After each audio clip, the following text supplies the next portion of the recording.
Hello and welcome to the Cameo Show. I'm your host Cameo, and today we are talking imposter syndrome. And I'll be the first to admit those two words are grossly overused at this point.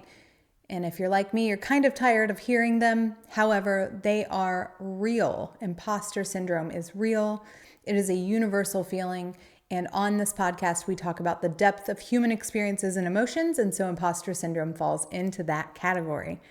70% of people in a study admitted to feeling imposter syndrome, and I would venture that that number is much higher depending on the definition of imposter syndrome and how it was presented to the subjects. Here's why. Imposter syndrome is a phenomenon where we doubt our qualifications, where we doubt our accomplishments for fear of being exposed as a fraud or someone who doesn't belong, despite evidence of our competence or perhaps that we do belong. We get in our own way and believe that we don't. It is a feeling that can affect even the most successful people among us. We've all shown up to work for the first day and not known what the hell we were doing. Some of us have become parents for the first time and you don't know what the hell you're doing. You're a first-time runner. You're a first-time something.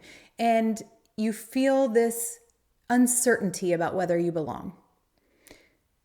We live in a world that we are constantly seeking external validation and recognition, even when we don't think we are. It isn't just limited to social media. It is at our jobs. It is in our social circle. And when we're doing something that is vulnerable or new, imposter syndrome is rampant. I myself admit to feeling like an imposter in a lot of ways, in a lot of different things that I've done in my lifetime. All of the things that I do at some point have been new. They've been something that I've never done before. They've been something that other people have been doing forever and ever and ever. And who do I think I am? Imposter syndrome at its finest. So here's the deal. If you are experiencing imposter syndrome, one, you're not alone. And two, congratulations. It means you're doing something that is uncomfortable because you're trying to better yourself, to evolve, to put yourself out there, to create art, to do something that's vulnerable, and that deserves being congratulated.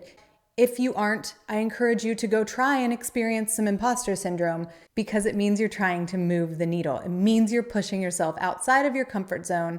Show up at a 5K, write some music, do some art, put it online, show it to your friends, go to a farmer's market, whatever the case may be. Do something uncomfortable, feel imposter syndrome. It's a good thing. But here's the thing about imposter syndrome that's really important. Feeling it is a good thing for all of the reasons I just mentioned. But we have to embrace that our authenticity and self-worth are not contingent upon external validation. It's so much more fulfilling when we approach things without the need for someone else to tell us it's a great product or a great job. When we do that, we focus on the process rather than the outcome. And we cultivate self-compassion and we cultivate courageousness, and we cultivate trust in ourselves that we can show up, we can put ourselves out there, and it may or may not succeed. It doesn't matter if we were happy doing it, and then we can do it again because we're still here. We made it, and we can do it again and again and again, and it strengthens that muscle. Which brings me to something else that I want to discuss as it pertains to imposter syndrome is this concept that nobody cares. Often you are not as noticed as you think you are. And I know that might sound nasty and it might sound negative, but here's the truth.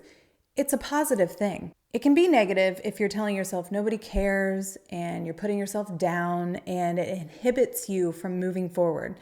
But if you can embrace the idea that nobody cares or that you're going unnoticed, you show up as a raw, authentic version of yourself. You create freely.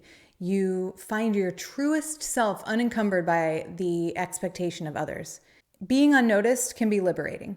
So like I said, it can be a bad thing if it inhibits or paralyzes your ability to try new things. Nobody cares about me. Those are not true statements. Those are the negative aspect. But the positive is that it gives us the space to explore our ideas without fear of criticism, without fear of failure. And that freedom often leads to some of the most genuine and innovative expressions of creativity. The absence of external validation creates an environment where your self-expression flourishes and you're uninhibited. So, imposter syndrome, it's real. We all experience it in varying forms and varying degrees. Whether you recognize or not, you are seeking external validation and acceptance from someone, and that causes imposter syndrome if you're doing it in a situation that you've never maybe been in before. Congratulations, that's the flip side. To reiterate, that means you're doing something you've never done before.